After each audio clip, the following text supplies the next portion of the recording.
Muy bien, vamos a dar comienzo entonces a esta nueva sesión de las conferencias de excelencia de CEIMAR. Y hoy con nosotros está el doctor Jesús García Lafuente, que como casi, bueno, todos sabéis, es catedrático de Física Aplicada en la Universidad de Málaga y por tanto integrante de una de las instituciones de CEIMAR. Desde ese punto de vista podemos decir que es uno de los nuestros en un doble sentido. Primero porque es de una institución CEIMAR y en segundo lugar por la implicación que desde siempre ha tenido Jesús en la Universidad de Cádiz y siendo alguien con el que hemos participado en numerosas iniciativas, tanto docentes como de investigación.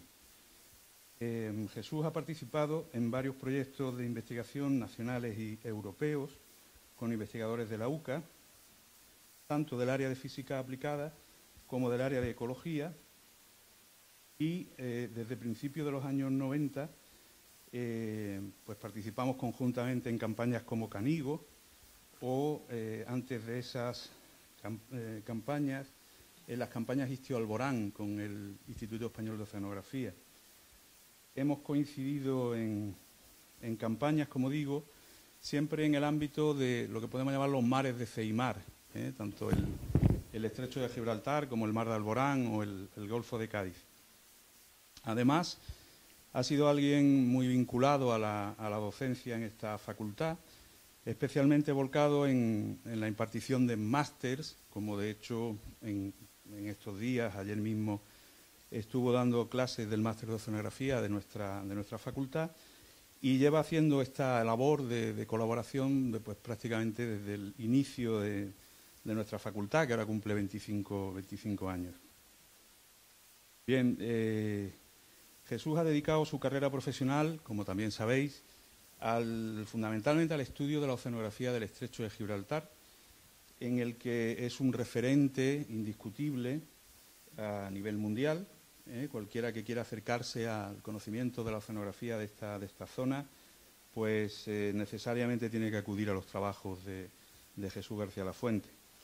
En los últimos 10 años ha centrado su esfuerzo en la monitorización en continuo de variables y procesos en el estrecho a través de un proyecto que es el proyecto INGRES, que yo creo que es un proyecto que ha generado resultados de gran impacto internacional, especialmente por la importancia estratégica que tiene el estrecho, que en cierto modo funciona como una válvula que controla y que resume los procesos que a escala de cuenca se producen en el mar Mediterráneo y desde el estrecho, pues también se amplifican consecuencias que tienen luego efecto pues, a escala de cuenca en todo el Atlántico Norte.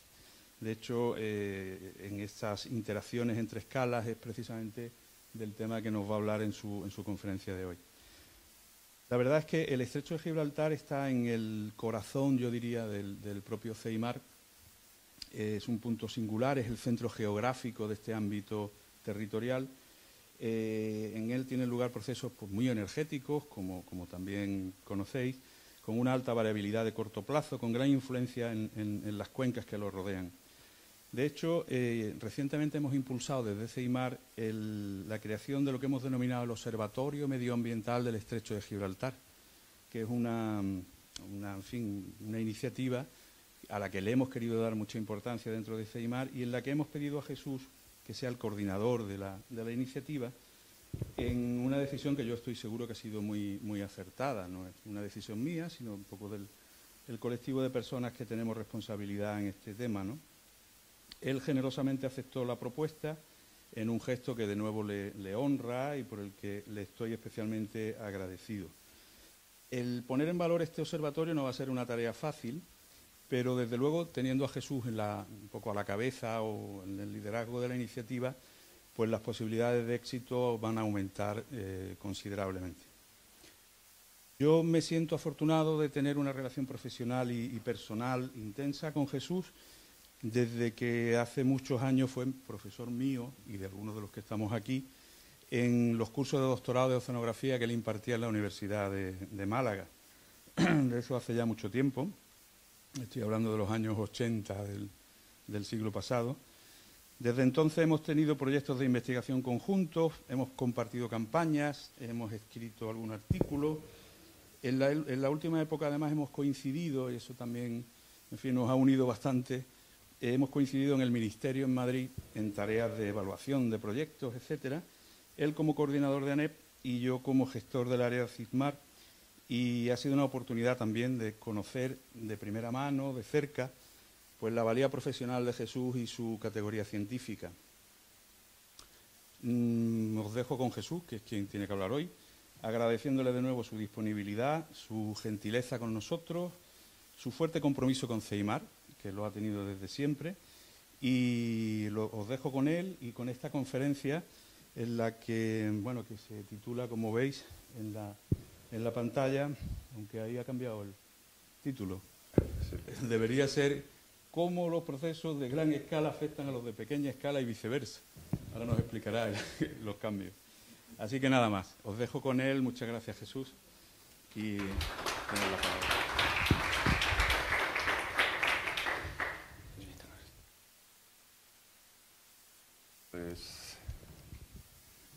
Pues buenos días a todos. Muchas gracias, Fidel, por tu presentación, que personalmente pienso que ha sido un poco, o tal vez demasiado exagerada, pero en cualquier caso, muchas gracias. Es un placer, desde siempre para mí ha sido un placer venir a la Universidad de Cádiz, tanto para tareas de docencia como para también reuniones de tipo de investigación. Incluyo no solamente lo que es la Facultad de Ciencias del Mar, sino todo el complejo vinculado a la oceanografía de aquí en Cádiz, el propio Consejo, incluso el Instituto Español de Oceanografía. Y realmente es un placer poder estar aquí y haber sido invitado, esto ya más que un placer es un honor, a dar una charla de excelencia dentro del programa de charlas de excelencia que imparte CEIMAR, de la cual, como bien has dicho, soy parte. Es un motivo más de alegría. Y, en fin, no me voy a extender más en esta presentación, me voy a centrar en la charla que voy a dar a continuación, que realmente no es que haya cambiado el título, es que lo que ha ocurrido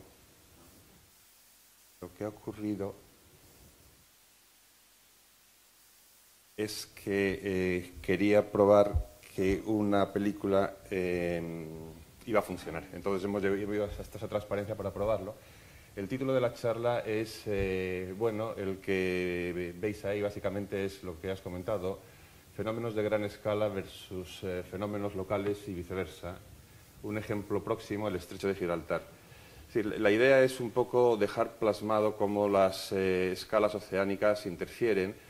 La cascada de interferencia de la gran escala a la pequeña escala es como bastante intuitiva, pero siempre viene bien poner un ejemplo, y ese ejemplo es la primera parte de la charla. Hay una segunda parte de la charla que es lo contrario, que parece y es algo menos intuitiva, es cómo fenómenos de pequeña escala pueden tener un alcance a escala de cuenca. Y digamos, es un poco como está estructurada la charla. Serían los dos puntos segundos, el 1 y el 2. Y previamente, aunque tal vez no sea muy necesario, pero yo creo que es interesante recordar dos ideas muy básicas sobre la circulación termolina del mar Mediterráneo, porque aunque como muy bien ha comentado Fidel en la introducción, el Estrecho de Gibraltar, las dimensiones del Estrecho de Gibraltar son ínfimas comparada con el alcance oceanográfico de los procesos que pueden tener lugar en él. Y esto afecta a las dos cuencas, tanto a la Mediterránea como a la Atlántica. En este caso me he centrado más bien en la parte del Atlántico, y eso significa pues, que la charla está más centrada. Me he centrado más en la parte del Mediterráneo, lo cual significa que la charla está más centrada en el flujo entrante a través del Estrecho de Gibraltar. Otro posible enfoque sería centrarse más en los procesos del Atlántico, en cuyo caso habría que centrarnos en el flujo saliente del Estrecho de Gibraltar. Pues, digamos, debido a este enfoque, el primer punto que yo quería comentar en la charla es hablar sobre la circulación termolina del mar Mediterráneo, que brevemente es consecuencia de lo que se denomina digamos, el forzamiento atmosférico, el forzamiento termoalino debido al clima del Mediterráneo. O sea, todos sabemos que es una cuenca de evaporación y básicamente el proceso fundamental que ocurre en el Mediterráneo es transformar agua atlántica que entra por el estrecho de Gibraltar en agua mediterránea que vuelve a salir por el estrecho de Gibraltar. Y la máquina o el motor de esa transformación pues es la climatología, que influye a través del concepto de todos conocidos de la flotabilidad o el parámetro B sub 0 que aparece aquí debajo, que tiene dos partes, una parte térmica, las aguas se enfrían, se calientan, cambian la densidad, una parte salina, que las aguas, el agua del mar se evapora y aumenta su salinidad o, digamos, aporta agua dulce por ríos o por precipitación y disminuye la salinidad, cambia la densidad y de nuevo estamos en el juego de estas variaciones de densidad que producen finalmente la circulación termalina. El mapa importante en este caso es este de aquí. Las mayores pérdidas de flotabilidad ocurren en esta región, que es donde tiene lugar el proceso fundamental de formación de aguas mediterráneas, que son las llamadas aguas levantinas, pero también hay otros lugares de formación de aguas todavía un poquito más densas que ocurren en estas zonas donde hay una pérdida añadida de flotabilidad. En concreto me interesa un poco esta zona de aquí porque sí que forma parte de la segunda parte, valga la redundancia, de la charla. Digamos, esto conduce al clásico esquema de circulación termoalina, donde se ven como el esquema es aguas atlánticas entrando, van perdiendo flotabilidad. Aquí han perdido la suficiente como para que en invierno, con un input adicional de pérdida de flotabilidad debido al enfriamiento invernal, se hundan, formen las aguas levantinas que retornan hacia el estrecho de Gibraltar, pero estas aguas levantinas en su camino también generan una segunda celda termoalina, en este caso más meridional. Es decir, participan, aquí vuelve a haber estas pérdidas de flotabilidad que comentábamos antes para formar aguas más profundas que se hunden. Son las aguas de fondo del mar Mediterráneo, que están separadas en las dos cuencas que bien conocemos, la cuenca mediterránea occidental y la cuenca oriental del Mediterráneo. De nuevo pongo esa transparencia porque también en la segunda parte de la charla está un poco vinculado a un problema de salud del Mediterráneo, que es la renovación de las aguas profundas a través del estrecho de Gibraltar. El esquema digamos, el proceso general de formación de toda la celda convectiva del Mediterráneo se puede reducir a este esquemita de aquí. Es decir, entra agua atlántica con estas características y al final sale agua mediterránea más o menos con estas características. El cómo se transforman las aguas desde este punto hasta este punto pues no es trivial. Desde luego no sigue en esta línea recta, sino que sigue un camino un poquito más tortuoso. Y puesto que este camino está determinado por la climatología del Mediterráneo, de alguna manera las propiedades del agua típica mediterránea que sale, que es exportada hacia el Atlántico, pues va a depender de las características de las aguas atlánticas que estén entrando.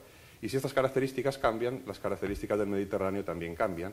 Bueno, pues el objeto de la charla básicamente es ver de qué manera estas aguas típicas atlánticas que están puestas en este diagrama pueden cambiar debido a distintos procesos, tanto de gran escala en el Atlántico Norte como de pequeña escala en el propio estrecho de Gibraltar.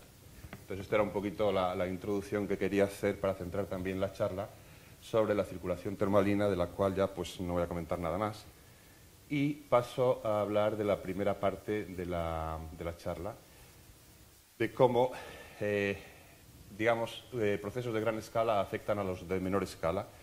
En este caso, la charla se centra en procesos que ocurren en el Atlántico Norte que influyen sobre lo que ocurre en el estrecho de Gibraltar y de ahí más adelante deberán influir en lo que ocurre en el Mediterráneo. Y realmente esta charla está inspirada pues, un poco en la figura que se ve aquí debajo. En el año 2007, Claude Millot publicó un trabajo en el que presentaba esta gráfica. Esta gráfica... ¿Habría un puntero para...?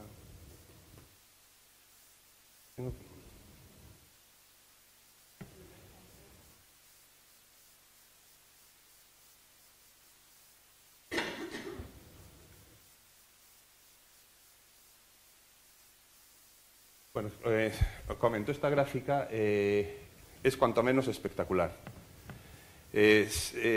Corresponde a observaciones recogidas en este punto. Este punto es uno de los puntos críticos del estrecho de Gibraltar. Esta zona de colores menos intensos, todos la reconocéis como el umbral principal de Camarinal, y este punto está situado en una profundidad de unos 80 metros, es decir, supuestamente en la capa atlántica del flujo entrante, y bueno, la intensísima actividad y energía que proporcionan las mareas enturbian un poco la señal, pero es fácil recuperar una señal de aguas más puramente atlánticas si uno va buscando las muestras de salinidad más baja posible que se corresponderían con el agua central noratlántica, que es lo que está representado en esta gráfica. Y aquí ocurren dos cosas. Aquí ocurre una señal estacional bastante clara. En general se ve que, digamos, las mayores salinidades ocurren a finales de año, es decir, las aguas más salinas atlánticas estarían entrando en el Mediterráneo hacia finales de año, pero lo que más sorprende es esta tendencia de aproximadamente unos 0,05 PSU. No es muy correcto hablar de PSU, pero así nos entendemos todos.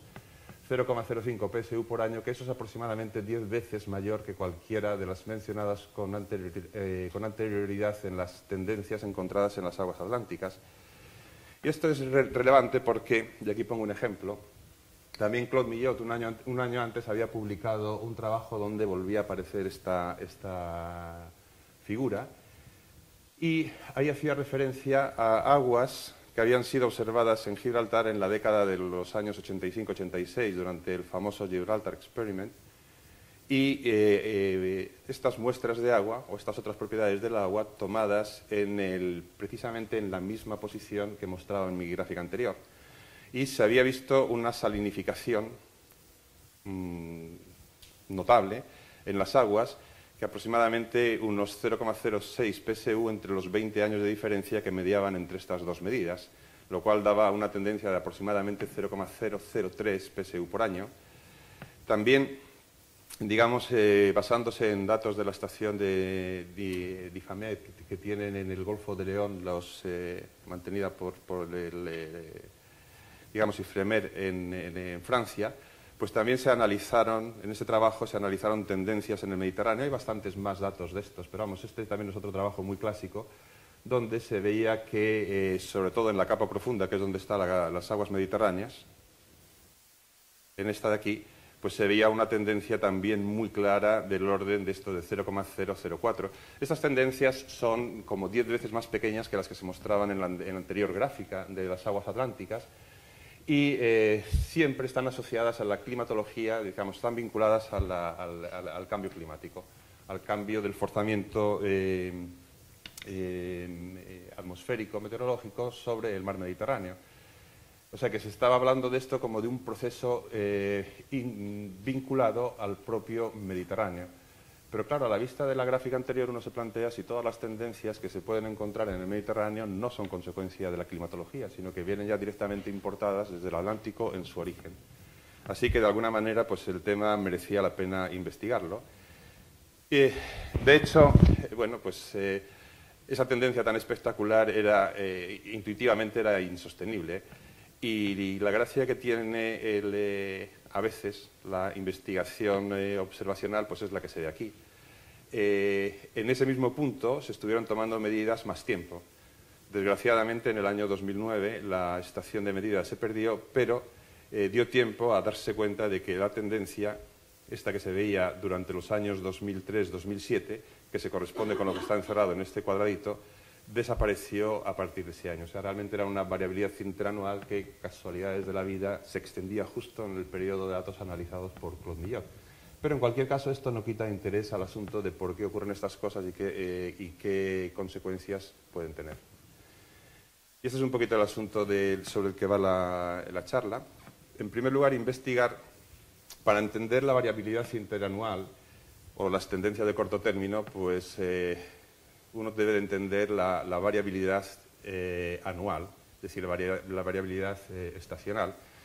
Y tanto en la serie que he comentado antes como en los datos que se recogen en la zona del Golfo de Cádiz, en este caso datos observacionales por la red de boyas de deriva Argo, pues cuando uno analiza lo que ocurre en el Golfo de Cádiz, en esta área recuadrada aquí, pues obtiene una señal de temperatura y de salinidad con una componente estacional clarísima.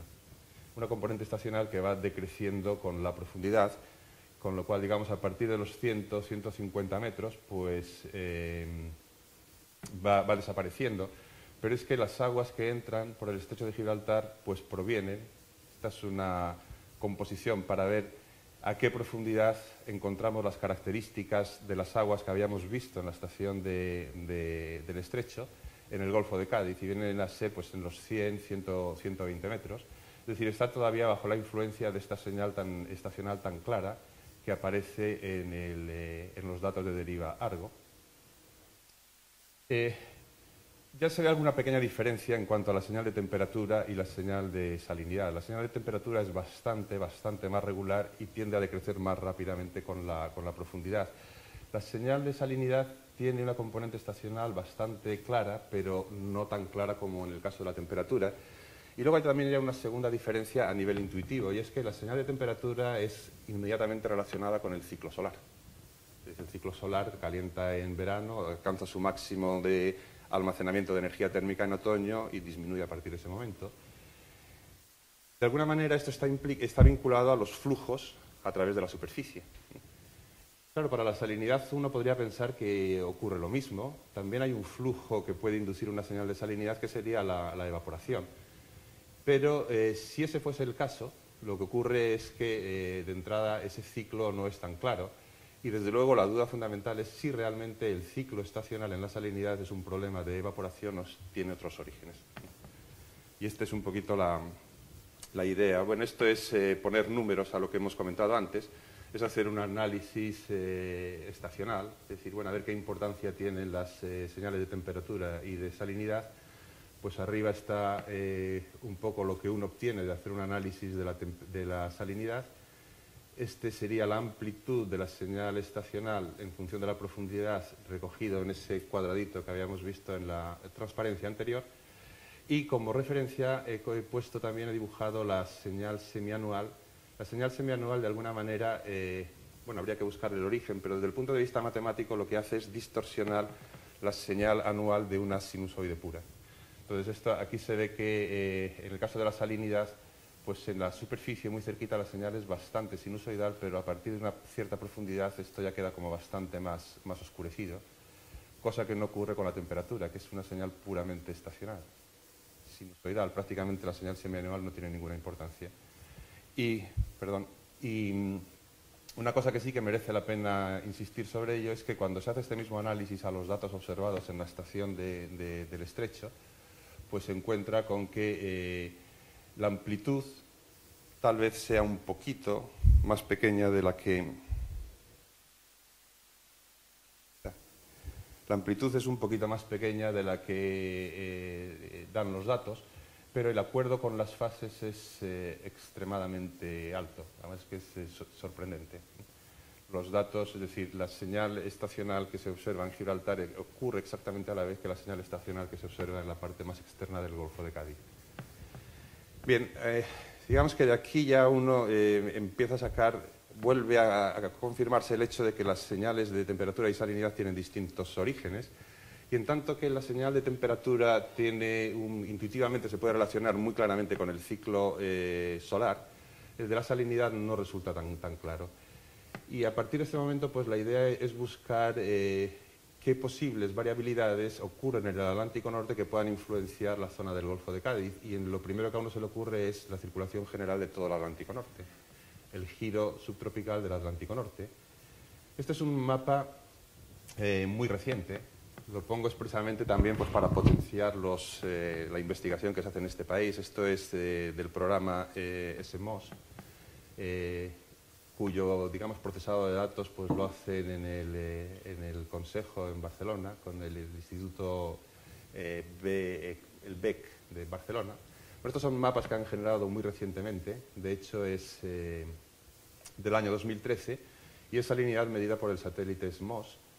Y bueno, ahí se ve que el satélite, a pesar de todos los problemas que tiene, que son muchos, pues es capaz de recuperar un patrón de salinidades bastante fiable. Y ahí sí que se ve cómo el giro subtropical del Atlántico Norte deja una clara traza en la salinidad, cosa que para nada ocurre en la temperatura.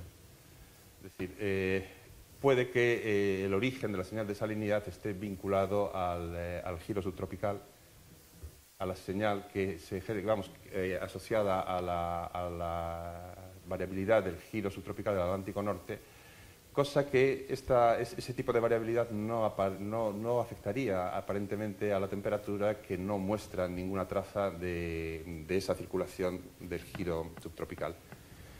Y de hecho, cuando uno hace un análisis armónico al estilo del que habíamos visto antes, para ver qué amplitudes, en este caso ya anuales, están asociadas a la señal de temperatura y de salinidad en la capa más superficial de todo el Atlántico Norte, se encuentra ya con un patrón completamente distinto.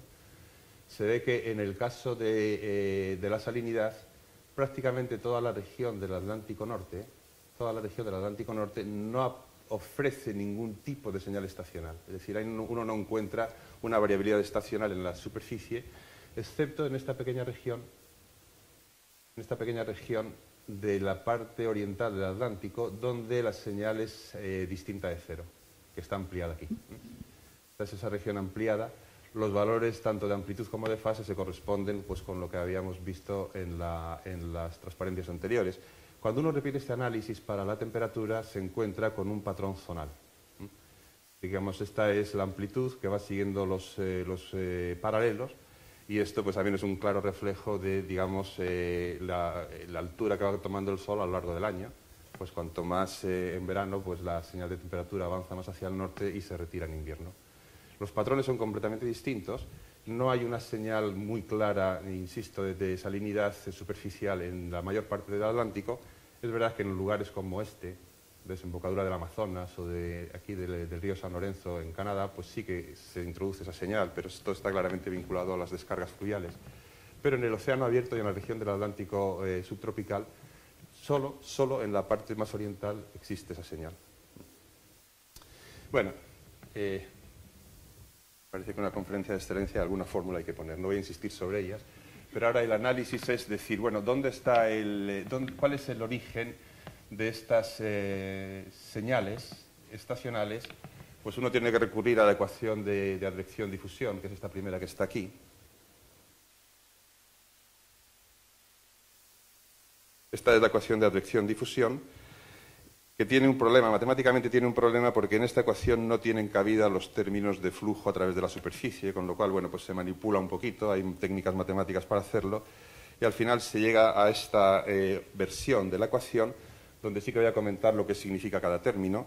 Este primer término es la variación local de una propiedad X, que puede ser la temperatura o la salinidad, y entonces esa variación local, lo que nos dice esta ecuación es que puede tener tres contribuciones. Este primer término es el flujo advectivo, es decir, la propiedad cambia porque le llega a través de las paredes. Esto está aplicado a un volumen de control que incluye la superficie, es decir, he cogido como un pequeño prisma, la tapa del prisma, la tapa superior es la superficie, y esto penetra, pues bueno, la tapa inferior, a la hora de hacer números, lo he cogido pues unos 150 metros, que era la profundidad donde se veía que penetraba la señal estacional. Pues en ese volumen de control la propiedad cambia, o porque venga a través de sus paredes afectada por el propio flujo, por difusión, que suelen ser términos bastante inferiores, o porque exista un flujo a través de la superficie libre, que es este término. Entonces, el primer intento fue hacer un balance entre las variaciones locales y los flujos a través de la superficie, y el resultado es el que se ve aquí, que cuando uno aplica esto al caso de la temperatura, pues obtiene lo que se ve ahí arriba.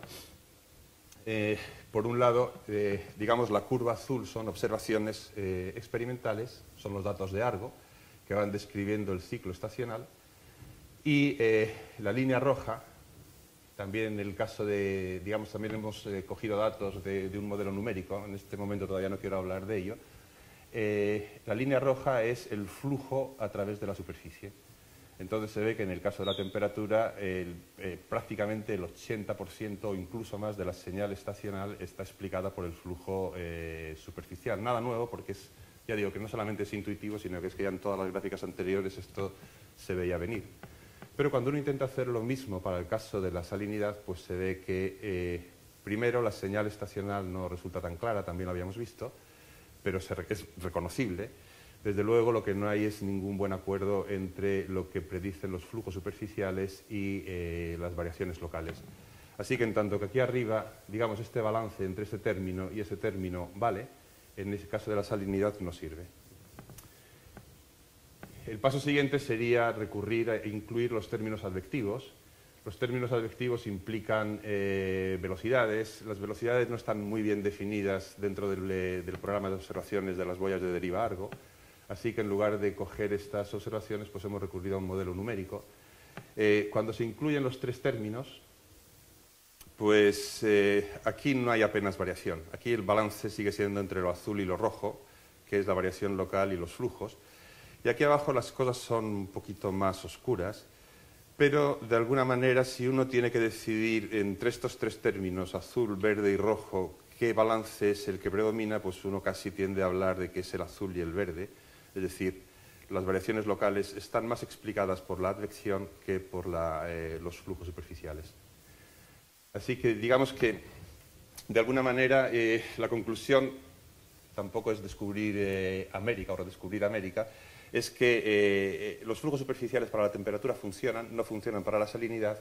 En el caso de la salinidad es la advección y no tanto los flujos superficiales. Y eso ahora nos vuelve a replantear, digo, bueno, pues a ver qué periodicidades anuales hay para explicar una y otra señal. La de la temperatura no hace falta decir cuál. Y la de la salinidad, pues habrá que decir algo de ella. ¿Qué otra periodicidad importante hay en la parte este del Mediterráneo, que ya hemos visto es la parte donde se centraba la señal de salinidad? Y esa periodicidad, pues también ya intuitivamente uno la asocia al ciclo anual de afloramiento a lo largo de las costas de la península ibérica, de la parte este del Mediterráneo. Digamos, ya con ese punto de vista en mente, pues lo que hicimos a continuación fue ver realmente si el giro subtropical del Atlántico Norte de alguna manera pulsa. Y esto es bueno, una representación, por un lado, de los datos de observación Argo, por otro lado, del modelo. Estas gráficas que a mí siempre me llaman mucho la atención por digamos, la precisión tan increíble. Es verdad que el modelo ECO asimila datos, pero aún así es sorprendente el parecido de las dos bases de datos completamente independientes. Bueno, aquí para explicar lo que está dibujado es, en la parte de arriba está dibujada en círculo la superficie de salinidad mayor de 37, que se puede utilizar como un proxy del tamaño y posición del giro subtropical del Atlántico Norte, y eso mismo está repetido para abril y para octubre. Y bueno, y se ve que el giro sí que fluctúa. Además fluctúa, tiende a moverse hacia el norte y hacia el este, digamos en octubre, y tiende a desplazarse hacia el otro lado como en abril. En el caso de la temperatura, la respuesta es completamente opuesta, tampoco sorprende, porque ya hemos dicho que esto es un problema más meridional. Esta es la posición media en octubre y en abril. Es decir, los desplazamientos de esa referencia o de esa isolínea, que en este caso es la de 20 grados centígrados, arriba es la de S igual 37, son radicalmente distintos. Bueno, pues a la vista de esto, pues se hizo un intento de definir estas fluctuaciones del giro, y para ello utilizamos dos proxies. Uno es el área del giro, o sea, el tamaño del giro, indicado por el área de S mayor de 37. Bueno, tiene una señal bastante ruidosa, estacional, pero si uno hace un análisis armónico encuentra una señal significativa estacional. Mucho más interesante es lo que ocurre con la posición, que está aquí representada. En la curva de debajo es norte-sur, desplazamientos norte-sur, y lo que sorprende es la extremada regularidad de los desplazamientos norte-sur del giro, del orden de 1 grado, o sea, de como unos 100 kilómetros se desplaza el giro de norte a sur. pero también, y aunque sea menos claro, igualmente importante y especialmente importante para el problema que estamos estudiando son los desplazamientos este-oeste, que tienden a tener una señal también estacional bastante clara, no tanto como los desplazamientos norte-sur, pero también bastante clara. Y en general, lo que ocurre es que el giro tiende a situarse más hacia el este, es decir, más pegado a la costa del Atlántico Oriental en invierno y se suele alejar más en la parte de verano. Esto ya nos está diciendo que, bueno, que puede que sea el ciclo de vientos de afloramiento. Los vientos de afloramiento producen afloramiento en verano y puede que desplacen el giro hacia la parte occidental, y cuando se relajan estos vientos, pues el giro se le permite como acercarse más hacia la costa oriental. Hay que recordar que el giro es la fuente o digamos, sí, digo bien, la fuente de aguas o de señal más salina. Y especialmente interesante me parece a mí es el hecho de que dentro de este periodo, que es justamente el periodo analizado en el trabajo de Claude Millot, aparece una clara tendencia del giro subtropical del Atlántico Norte, medido por estos proxies, tanto por los datos de Argo como por los datos de ECO. Los datos de Argo, desgraciadamente, empiezan a partir del 2004, entonces no podemos echar más para atrás. Por eso fue recurrir también a la modelación de ECO. Bueno, pues aparece una tendencia a que el giro se aproxime más hacia la costa oriental. Entonces, este puede ser un poquito el origen de la variabilidad interanual. Puesto que también es conocido que la dinámica superficial del Atlántico Norte está regida por el patrón de vientos, es una circulación, es una wind-driven circulation, pues el paso siguiente era relacionar los vientos con las corrientes. Y arriba la clásica aproximación, o la aproximación más útil, es las funciones ortogonales. Y arriba pues están dibujadas las tres funciones primeras para las corrientes y debajo para los vientos. El análisis se hace sin haber quitado la media, así que el primer módulo que recoge es la media. Y aquí lo que uno está recogiendo es la parte más oriental del giro subtropical del Atlántico Norte, que es básicamente la corriente de Canarias. Y aquí pues la parte de cierre del anticiclón de las Azores. Interesantes son estas otras dos, los dos primeros modos que, bueno, responden o te explican bastante varianza y que son claramente dinámica de Ekman. Es decir, esta es la circulación en la capa más superficial. Bueno, pues uno ve que las flechas de los modos de vientos están a ángulos rectos y con la orientación adecuada para que la respuesta de las corrientes sea básicamente transporte Ekman. Y todavía más curiosa es la inmensa o la grandísima buena coincidencia de los patrones temporales de uno y de otro modo. Y de nuevo vuelven a aparecer como unas tendencias. En este caso, digamos que la variabilidad estacional está recogida por el modo 1 y en parte también por el modo 2, y ambos tienen una tendencia a que la corriente de alguna manera disminuye. Es decir, este patrón de flechitas que está aquí puesto, pues tiende a disminuir durante esta época de este periodo de observación. Y es un resultado un tanto curioso e intrigante y que además nos permitía confirmarlo con otro set de datos experimentales independiente, como era la diferencia de nivel entre Tenerife y Gran Canaria. Tenerife es el puntito rojo, Gran Canaria es el puntito azul. Si la corriente de Canarias viene en esta dirección, entonces la diferencia de nivel entre estas dos islas pues nos daría una estima geostrófica de la intensidad de la corriente. Siempre el nivel más alto en Tenerife si la corriente está orientada en dirección sur. Así que cuando uno dibujaba las diferencias de nivel, pues encontraba de nuevo con esta situación. La corriente de Canarias tiende a disminuir en invierno y tiende a aumentar en verano, y esto es un fenómeno de la respuesta de la corriente de Canarias al ciclo de afloramiento anual. Y de nuevo hay una tendencia durante estos años, por lo menos aparentemente en estos datos, a disminuir. O sea que todo parece indicar que durante ese periodo lo que estuvo ocurriendo es que el patrón de vientos forzó una tendencia en el Atlántico Norte a permitir que el giro subtropical estuviese más cerca de las costas orientales y dejase sentir la influencia o su influencia sobre la señal que estaba entrando a través de Gibraltar. Y bueno, ya con esta transparencia acabo, porque aunque todo esto es como muy cualitativo, también conviene hacer un poquito de cuentas, es decir, por qué esta señal realmente llega a transmitirse o llega a verse en la parte del Golfo de Cádiz, en este caso en esta región de aquí, muy parecida a la que habíamos visto al principio.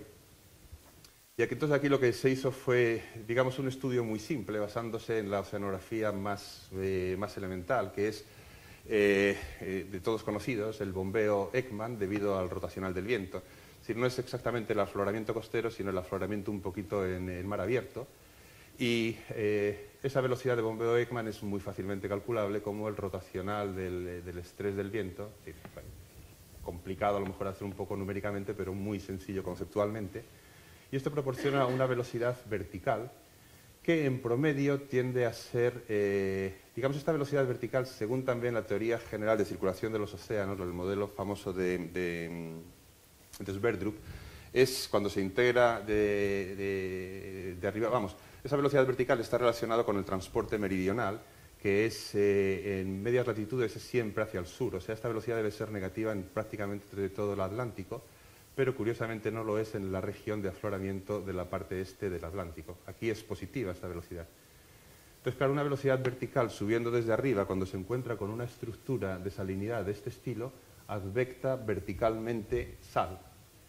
Y calcular el tamaño de esa advección pues es muy sencillito, es hacer una integral, una cosa de este estilo, y aquí está representada. Esta es la velocidad vertical, básicamente positiva. Aquí es la señal estacional, que en promedio desde luego es positiva.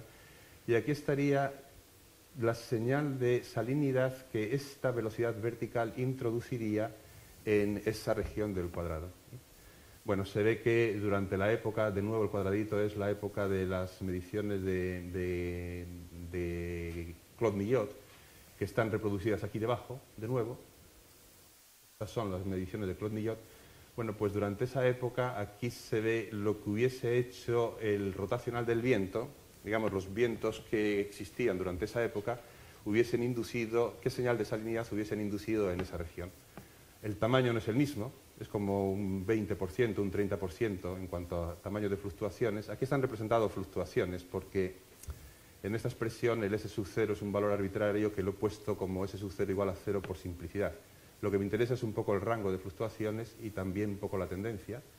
La tendencia coincide en los dos casos, aquí es bastante mayor, ya digo 5 veces más, pero uno empieza a sospechar que realmente lo que estaba ocurriendo durante esa época es un fenómeno de, básicamente, debilitamiento del afloramiento.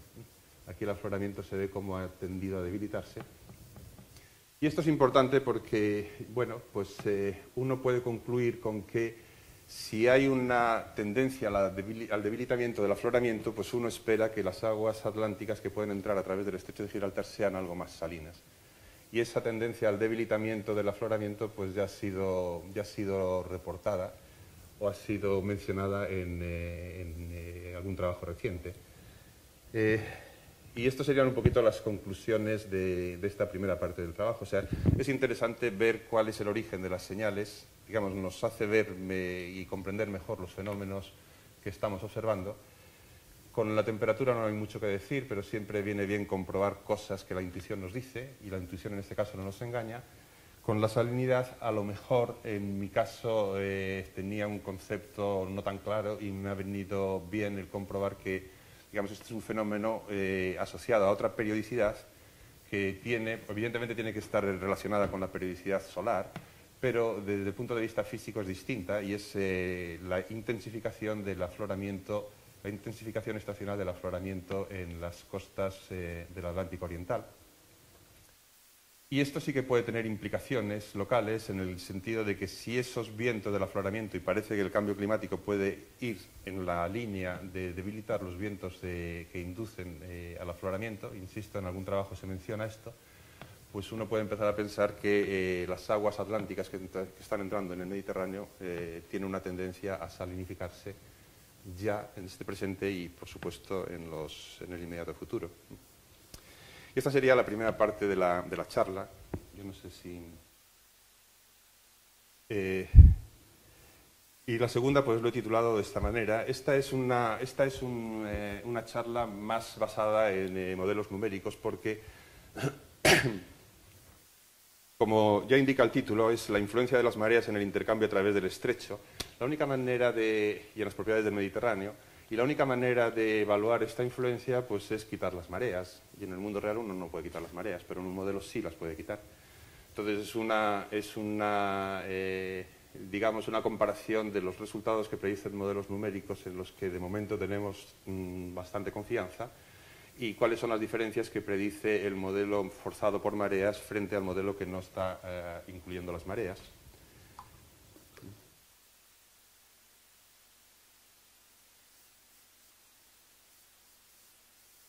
Bueno. Y digamos que un hecho que sí que está constatado es que el intercambio a través del estrecho de Gibraltar es incrementado cuando se consideran las mareas. Digamos, esto es un hecho que de alguna manera puede ser observado a partir de mediciones directas y desde luego en la mayor parte de todos los modelos numéricos que yo conozco se obtiene este resultado. O sea que el hecho de poner mareas incrementa el intercambio medio. El intercambio medio hay que entenderlo como un intercambio en el cual de alguna manera hemos eliminado la fluctuación de mareas, que puede ser simplemente una cifra media o puede ser una fluctuación de muy largo término, pues las que denominamos subinerciales. Y al hacer digamos que cuando las mareas hacen esto, hay una serie de resultados que van irremediablemente asociados, que son los que están enumerados ahí debajo y que son los que voy a ir comentando en la charla. Reducen el contraste de densidades entre las aguas atlánticas y mediterráneas, y esto tiene consecuencias para la circulación termomarina del Mediterráneo. Ayudan a ventilar la capa profunda del Mediterráneo, acortando los tiempos de renovación del mismo. Uno de los problemas cuando hablábamos de la circulación termalina, o presentaba la circulación termalina del Mediterráneo, es que las aguas más profundas, las aguas de fondo del Mediterráneo, están muy atrapadas en las cuencas profundas. Y para sacarlas de esas cuencas profundas, pues solamente hay dos posibilidades. O bien llevarlas a superficie a través de procesos internos en los cuales tiene lugar o tiene un papel fundamental la difusión, y la difusión es un proceso lento. También, digamos, por advección vertical en lugares del Mediterráneo propensos al afloramiento, pero básicamente la manera más eficaz posiblemente de renovar estas aguas es haciéndolas fluir por encima de los umbrales que las tienen atrapadas. Y en el caso del Mediterráneo occidental ese umbral sería el de Gibraltar, pero claro, levantar un agua densa de 1000 metros de profundidad hasta los 300 metros exige energía, y las mareas desde ese punto de vista pues son muy eficientes facilitando esa energía necesaria. Otro punto importante desde el punto de vista biológico es que las mareas producen mezclas y bueno, tienen una cantidad de energía, gran parte de la cual pues pasa a mezclas, y fertilizan el flujo atlántico que entra en el Mediterráneo. Y luego otro problema es que tienen influencia más remota en la formación de aguas profundas que ocurre en la zona del Golfo de León. Sobre estos puntos vamos a ir más o menos insistiendo. Este es el conjunto de modelos numéricos, todos basados en el del Massachusetts Institute of Technology, un modelo climático, que ha sido ejecutado en distintas configuraciones, pues de alguna manera orientado a procesos para ir explicando los distintos procesos que se han ido analizando.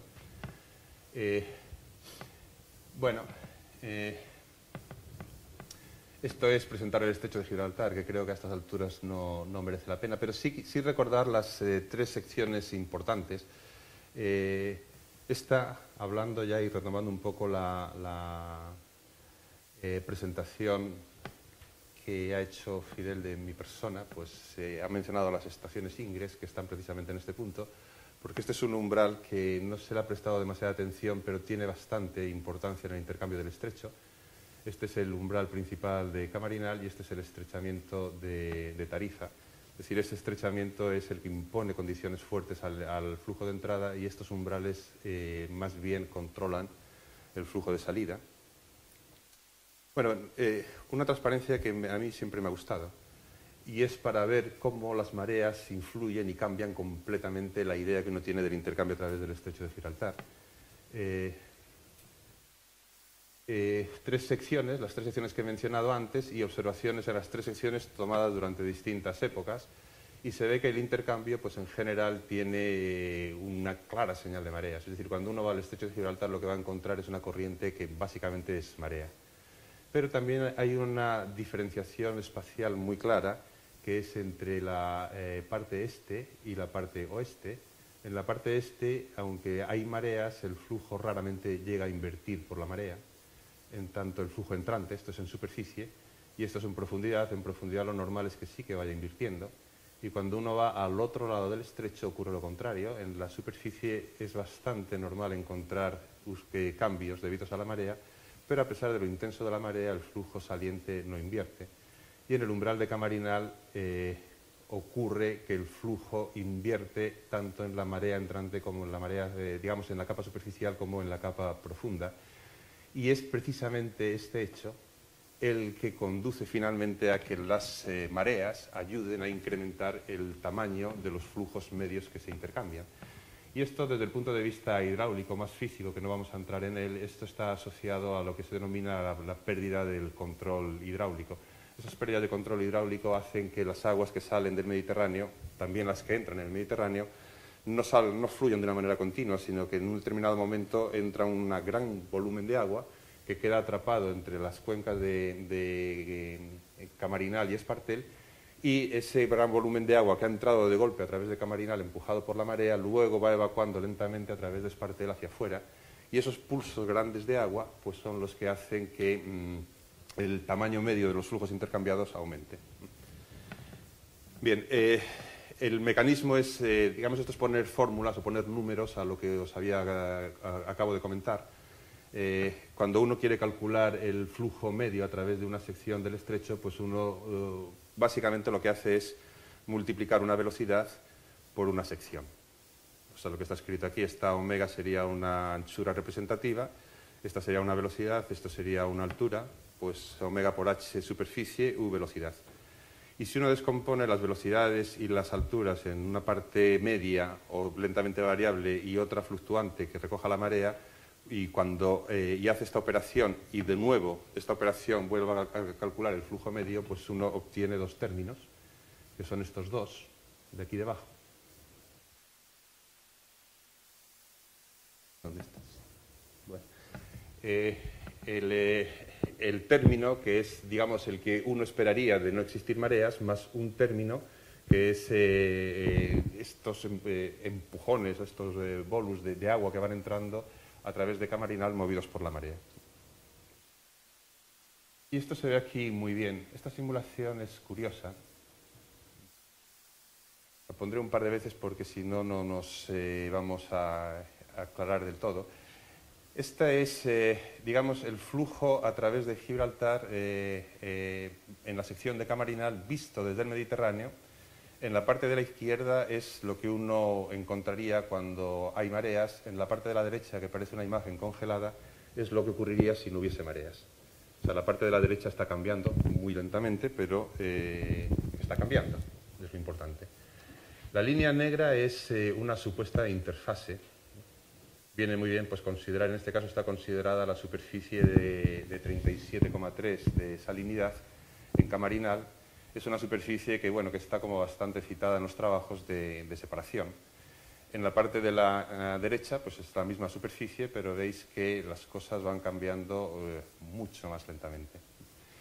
Y ahora las gráficas que aparecen debajo, bueno, las líneas que van fluctuando son los flujos instantáneos, pero no flujos de entrada y salida, sino flujos de agua atlántica y de agua mediterránea, que esto es una matización que conviene hacer, porque cuando uno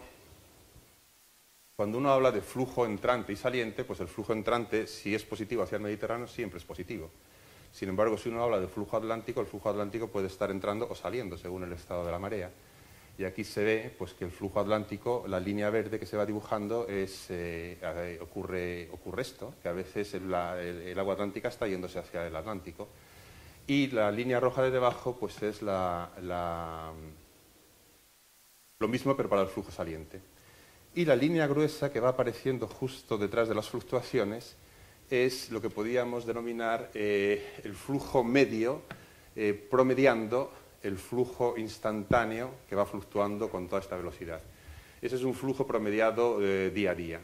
O sea que, digamos, se cogen los datos de un día y se promedia y se van dibujando y se va configurando la línea verde gruesa y la línea roja gruesa. Sigo hablando todo el tiempo de la gráfica de la izquierda. Y en la gráfica de la derecha, los significados de las líneas gruesas y finas es distinta.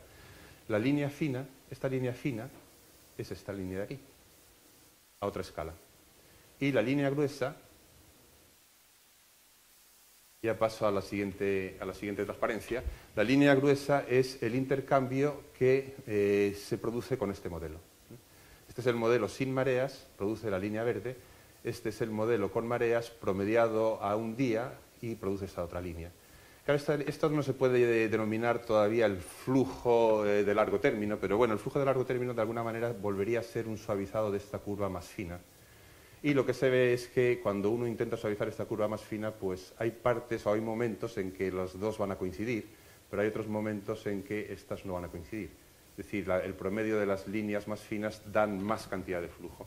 Eso es precisamente la parte debida a las mareas, que cuando uno lo hace en una tabla, digamos, y lo dibuja, pues bueno, el resultado que uno obtiene es que cuando uno considera mareas, el flujo con respecto a la situación de no mareas, que sería esto, aquí ahora estoy hablando exclusivamente del outflow, bueno, porque la idea era compararlo con observaciones del outflow que teníamos en Espartel, pues este flujo queda incrementado en una cantidad que, bueno, pues de aproximadamente un 0,1 Sverdrup, o sea, como de un 10%. Y esto, pues la primera consecuencia que tiene en el Mediterráneo, o sea, esto es un proceso de corta escala que tiene lugar en el estrecho de Gibraltar, pero afecta a todo el Mediterráneo.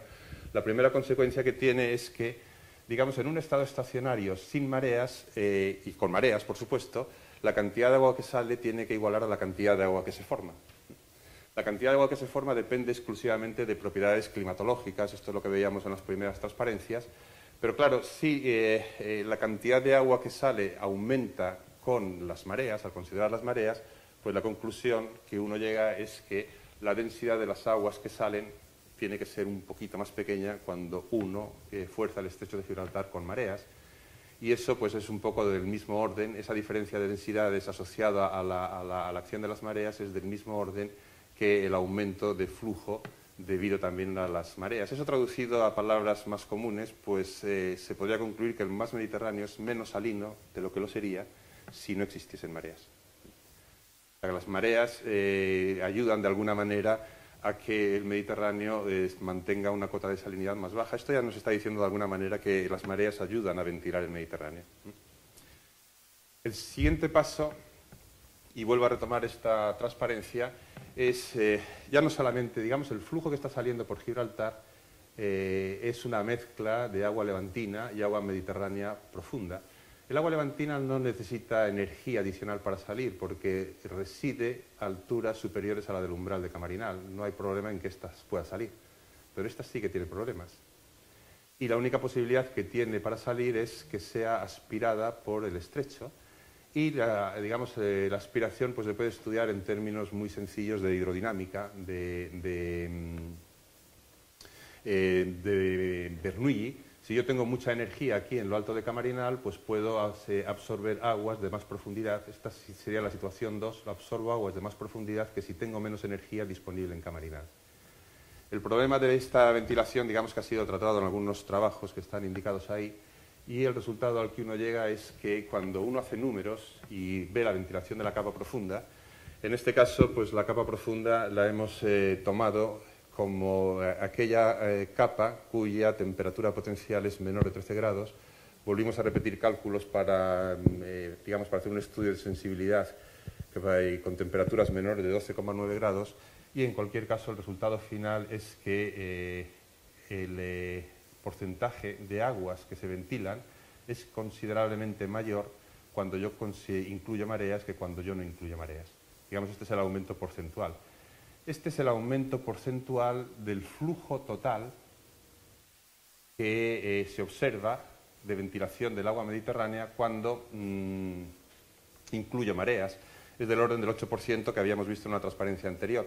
Pero esa proporción no se mantiene en cuanto uno considera las distintas aguas que están saliendo por el estrecho. Es decir, parece que de alguna manera las mareas en el estrecho favorecen especialmente la ventilación o el aumento de flujo de las aguas más profundas. Es un problema exclusivamente de ventilación. Bueno, el siguiente punto de la charla era el, digamos, precondicionamiento y fertilización del flujo entrante. De nuevo es comparar resultados de marea y de no marea. Aquí he hecho uso de una descripción muy clásica, conocida por todos, del intercambio en términos de 3 capas. Una capa superficial de propiedades más o menos homogéneas, una capa interfacial donde las propiedades cambian progresivamente hasta las propiedades de las aguas más profundas que vuelven a ser bastante homogéneas. Esta capa interfacial pues, tiende a fluir hacia el Mediterráneo en la parte oriental del estrecho y lo hace hacia el Atlántico en la parte occidental. Caracterizar esta capa interfacial pues, es caracterizar un punto medio de su, pues no sé, a lo mejor la profundidad de la parte central de la capa interfacial y el espesor. Y aquí se ve qué ocurre cuando uno hace un estudio de esa capa interfacial en términos de forzamiento con mareas y forzamiento sin mareas. El forzamiento con mareas, digamos que cuando uno mete las mareas, lleva la capa interfacial, la aproxima mucho más a la superficie, a la vez que la hace, digamos, esa aproximación se vería aquí, en esta transparencia, y la hace también bastante más grande. Y aquí de nuevo pues vuelve a ver cómo esa capa interfacial, el flujo que se transporta en esa capa interfacial pues queda realmente modificado por el forzamiento mareal. Es curioso que este forzamiento afecta especialmente a la parte este del estrecho, es decir, afecta especialmente a la parte entrante en el estrecho de Gibraltar, lo cual, y a la vista de estas dos gráficas que hay aquí, hace pensar que todo lo que ocurre de este lugar, que todos reconocemos como el umbral de Camarinal hacia el este, está especialmente modificado por la acción de las mareas. Bueno, pues digamos que para poner de manifiesto cómo cambian las propiedades del flujo entrante en presencia de mareas frente a la situación de no mareas, pues está hecho este dibujo. Aquí hay una representación de la diferencia de temperaturas en Alborán que produce el modelo de mareas con el modelo de no mareas. En este caso es mareas menos no mareas, lo cual quiere decir que cuando tengo colores azules, que son negativos, mareas me está diciendo que las aguas entrantes son más frías que el modelo de no mareas. Y en general, pues en todo el mar de Alborán la tendencia es, excepto en esta región de aquí, estos colores rojos son aquellos en los que el modelo de mareas no mareas, predice más temperatura. En la mayor parte de todo el mar de Alborán la temperatura es más pequeña que en el modelo de mareas. Y esta señal de temperaturas todavía sigue siendo clara aquí en lo que reconocemos el frente de Almería-Orán y en la corriente de Argelia que penetra hacia el interior del Mediterráneo. O sea que de alguna manera el modelo de mareas predice que las aguas que se están exportando hacia el interior del Mediterráneo son más frías. Y también predice lo mismo para el caso de la salinidad. Digamos, por no alargarme y en términos muy conceptuales, es tanto como decir que si este punto azul representa el modelo de intercambio sin mareas, que el punto amarillo real sería el que representaría el estado de las aguas atlánticas en el caso de las mareas, es decir, algo más frías y algo más salinas, lo cual quiere decir que si el forzamiento sobre todo el Mediterráneo vuelve a ser el mismo, entonces esta gráfica que está aquí dibujada habría que transformarla de alguna manera y la conclusión sería que el punto final morado que está allí al final de la flecha roja no estaría en esa misma posición. O sea, en otras palabras, el incluir las mareas hace que las propiedades del Mediterráneo, cosa que ya habíamos visto también antes, se vean modificadas. ¿Qué interés tiene esto? En el mundo real las mareas no las podemos quitar, eso es evidente, pero cada vez está cogiendo más fuerza las simulaciones y las simulaciones cada vez están llegando a unos mayores grados de precisión. Modelar mareas en el estrecho debido a sus pequeñas dimensiones exige mallas muy densas en los modelos numéricos y esto no es lo normal. Muchas veces en los modelos climáticos el estrecho de Gibraltar en muchos casos es un punto, 2 puntos, 3 puntos que no tienen realmente estructura, sino que lo único que tienen es, pues para modelar el Atlántico en ese punto uno pone una fuente de sal y un poco de cantidad de movimiento, de energía para modelar todo lo que está ocurriendo. y en el caso del Atlántico pues, o del Mediterráneo pues vuelve a poner, uno predice un flujo de entrada de no sé cuántos y con eso uno va para adelante, pero realmente una buena modelización implica el incluir mareas.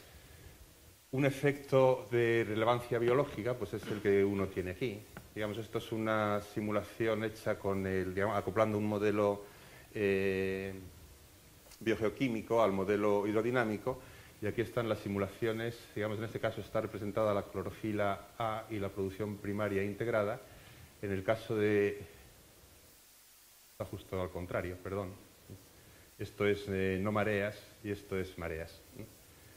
O sea, tachamos esto de aquí de la izquierda.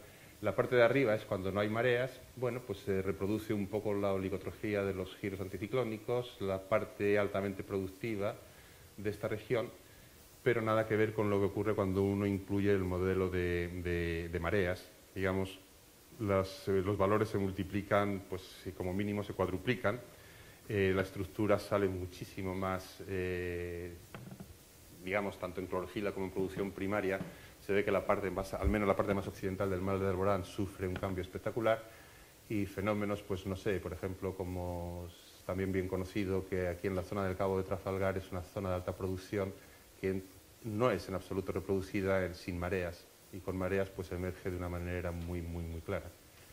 Y este es otro resultado que producen las mareas a fenómeno a pequeña escala en una cuenca de mayores dimensiones, como es el caso de Alborán. Y ya con esto termino, es la parte, digamos, la influencia que pueden tener las mareas ya a otro fenómeno de escala cuenca en la formación de aguas profundas en el Mediterráneo occidental.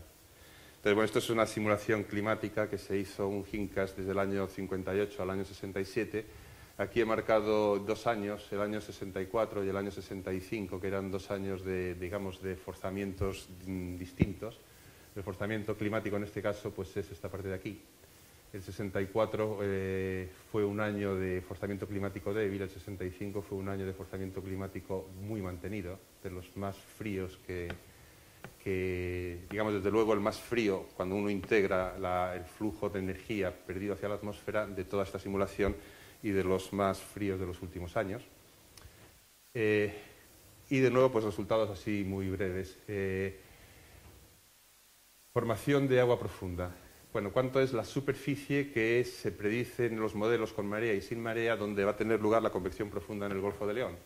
Bueno, pues ahí están representados. Cuando uno incluye mareas es la zona sombreada, en este caso, la zona sombreada. Cuando no incluye mareas son las zonas con contornos de líneas. Bueno, en los dos modelos predicen que hay convección profunda, pero el área en la cual la convección profunda ocurre es mucho mayor en la parte de los modelos de mareas. ¿Qué profundidad alcanza la capa de mezcla? Es decir, ¿hasta qué profundidad se homogeniza en el fenómeno de convección vertical? Pues de nuevo ahí está escrito, la escala está aquí, los dos exactamente lo mismo, y de nuevo pues se ven aquí los colores rojos, como en el caso de las mareas, el forzamiento con marea, la convección profunda alcanza mayores profundidades que la que alcanza en los casos de no mareas. Digamos que aquí hay una asimetría, mareas, no mareas, esto es un producto numérico, hay una asimetría año cálido frente a año frío, que la recogen en los dos tipos de gráficas. Aquí poca convección profunda, tanto en un modelo como en otro, cuando se compara con lo que ocurre en el año de más convección profunda. Puesto que el volumen de agua que se forma es producto de la superficie de convección por la profundidad de la columna de agua homogeneizada, pues es evidente que este resultado no podía ser otro. Es decir, multiplicando esa superficie por el tamaño de la columna, pues se obtiene este resultado. De nuevo hay dos asimetrías, una que es año 64 cálido frente a año 65 frío, la producción es brutal en el año 65. Es decir, para aquellos que no se están muy familiarizados con los números, la producción media en la cuenca del Mediterráneo occidental pues estima que está entre estos valores. Aunque es cierto que en algunos años pues se dan valores extremadamente altos. Aquí uno tiene que tener su interrogante grande sobre ese tamaño, pero es verdad que hay datos, hay alguna pista de que años excepcionalmente fríos ha llegado a producir cantidades increíblemente altas de agua profunda. De nuevo, el modelo de mareas siempre da entre un 30 y un 40% más de formación de aguas profundas que el caso del modelo de no mareas. Y esto es evidente que tiene implicaciones a escala de cuenca. Es decir, esto estamos hablando ya de las propiedades del Mediterráneo simuladas con un modelo que no incluya mareas frente a uno que sí que incluya mareas. Así que cualquier, digamos, modelo que uno quiera, con el que quiera reproducir fielmente lo que está ocurriendo en el Mediterráneo, tiene que o bien resolver mareas explícitamente en el estrecho, o bien tunear el modelo y parametrizar correctamente el efecto de las mareas, que no es sencillo, en la parte del estrecho.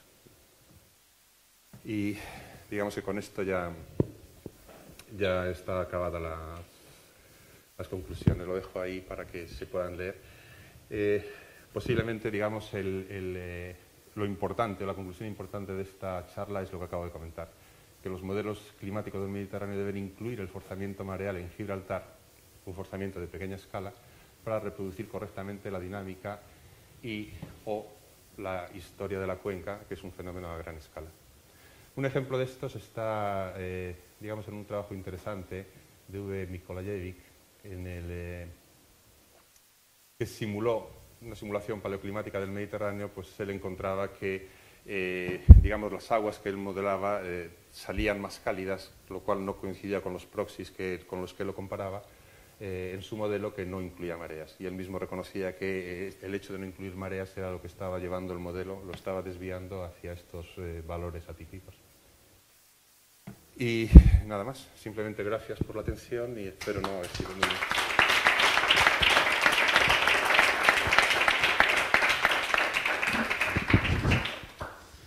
Muy bien, muchas gracias, Jesús.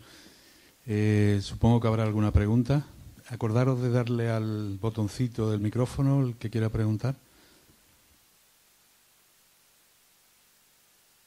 Sí, Miguel.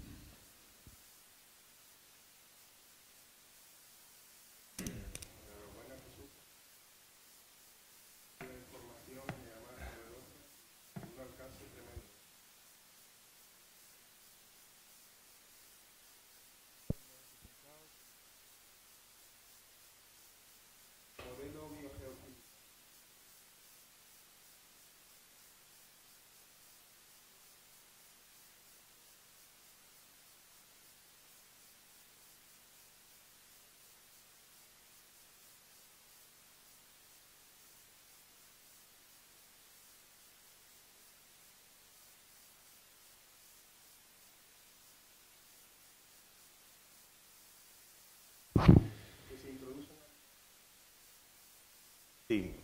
Más concretamente,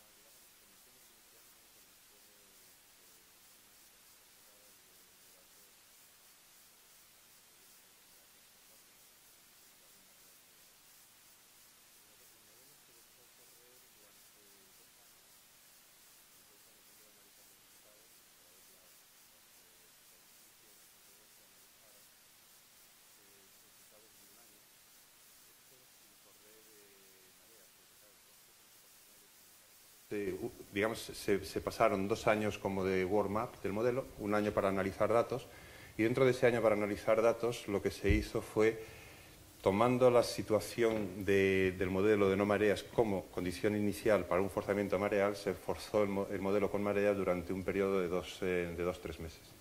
Entonces ya los resultados fueron los que se analizaron. O sea que en ese sentido no se impuso ninguna condición limitante a la zona costera.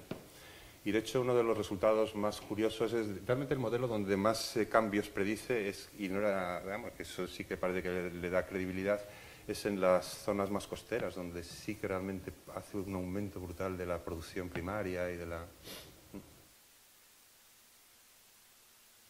¿Alguna pregunta más, Gabriel?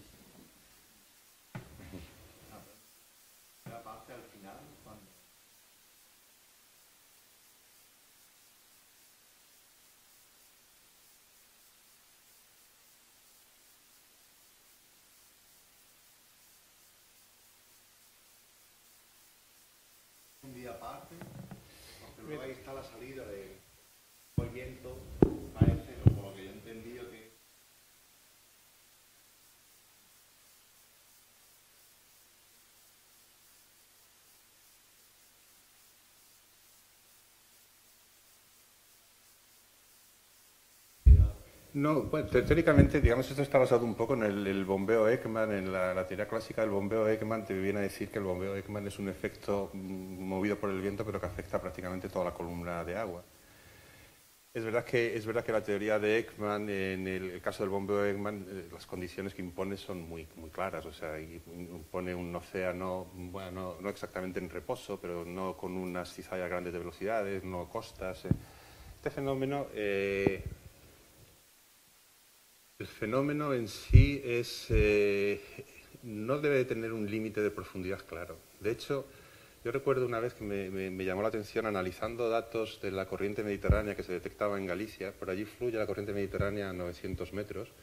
La estación del afloramiento, esa corriente la levanta casi 100 y pico metros. O sea que son velocidades del orden de metros por día que se mantienen durante la estación del afloramiento en promedio 30, 40, 50, 90 días y pueden producir estos desplazamientos grandes. Aquí en el caso del Golfo de Cádiz, claro, la señal de salinidad que yo he puesto ha sido tomando un gradiente de salinidades a 100 metros, o sea que está un poquito por encima de las profundidades del agua mediterránea. Más abajo se podría hacer, pero aquí la gran crítica que yo entiendo que se haga es que si la WEK que he puesto es la misma cuando yo la pongo a 100 metros o la pongo a 600 metros. La teoría, formalmente la teoría, o sea, lo que uno lee en los libros es que es la misma, pero en la práctica no es así. Hay diferencias y esas matizaciones ahí no están incluidas. Sí, creo que está puesta por aquí la velocidad en el... De todas maneras, es una velocidad, digamos que cuando uno considera el afloramiento, que técnicamente se podía un afloramiento de mar abierto, el afloramiento de mar abierto es el que produce el rotacional del viento. Ese siempre es, no voy a decir un orden de magnitud, pero puede ser 5 o 6 veces más bajo que el afloramiento costero. O sea, cuando el afloramiento costero yo tengo costa y tengo el mar, claro, el rotacional del viento es brutal, porque aquí el rotacional, aunque el viento no sea cero, es cero, a efectos del mar, y aquí es muy distinto. Pero aquí, pues, las velocidades que están puestas en esta gráfica, estas son de metros por día. Estamos hablando de 0,2 metros por día. En un afloramiento costero eso puede ser como 5 veces más, del orden de 1 metro por día. Y Alfredo. Hola Jesús, muchas gracias por la charla. Está muy interesante. Tengo una curiosidad y es si habéis visto alguna diferencia en la dinámica del giro de Alborán en los experimentos con mareas y sin mareas. Sí, hay diferencias, sí. Sí, es una diferencia, digamos, a nivel instantáneo es muy clara, porque, digamos, las mareas sí que modifican bastante toda la parte del giro occidental. Y en el largo término, posiblemente las mareas induzcan un efecto que conduzca a la desestabilización de los giros. Para las mareas, de alguna manera, sí que se ha observado como que producen inputs de vorticidad positiva, que como queda atrapada por la zona de Estepona, y que eventualmente eso puede liberarse, y tiene dos consecuencias. Una es que esos vórtices ciclónicos pueden transportar material norte-sur, es decir, bueno, la clásica material atrapado en un giro, y también puede conducir a la desestabilización, es decir, a la desaparición del giro ciclónico, perdón, del giro anticiclónico. O sea que sí que tiene influencia. El tema de las mareas, por lo menos en la parte del